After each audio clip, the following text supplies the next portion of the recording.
I'm well into my 40s, and believe me, it happens fast.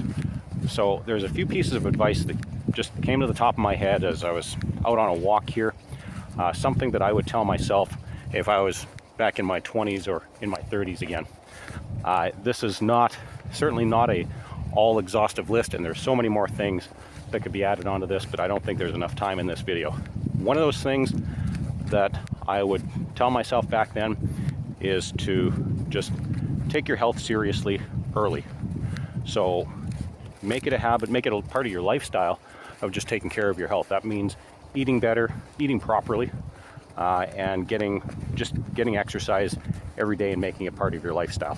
The exercise that you do in connection with your work, and this is one excuse I used to use because I was walking a lot, I was swinging a hammer a lot back in my early 20s, so I thought, I got my exercise that way. But when I think about it, it was infrequent, it wasn't really systematic, and really it should have been part of a daily habit first thing in the morning. So that's the first thing I would tell myself: get exercise first thing in the morning and eat better.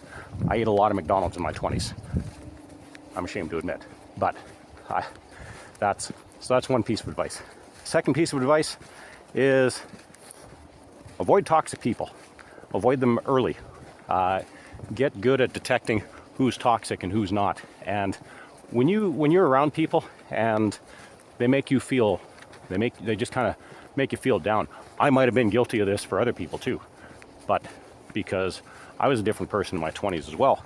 But if you get good at figuring out who those people are that are negative and those people around you that tend to lift you up when you're around them, gravitate to those people that lift you up, because those people that drag you down, they create weight, this mental weight in your mind, and there's nothing you'll be able to do right around them. Every goal that you have will be too big, and they will always try to drag you down to their level. So avoid people like that. The third thing I would say is make sure your house is in order before you go out and try to save the world.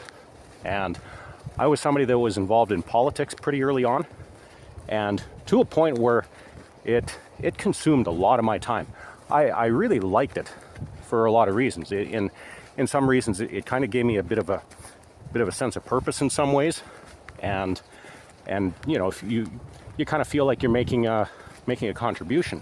But it also took a lot of time, a lot of energy that I probably could have focused on some other side hustles that I had going on that would probably have left me in a much better financial position at this point in life.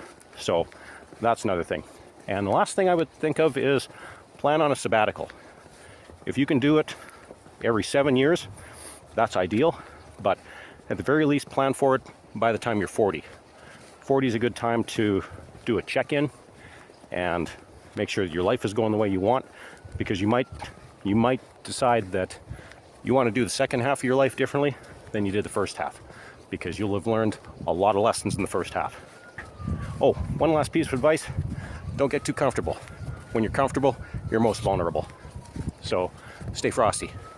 And now I will leave you with that. You guys take care. See you in the next video. Bye for now.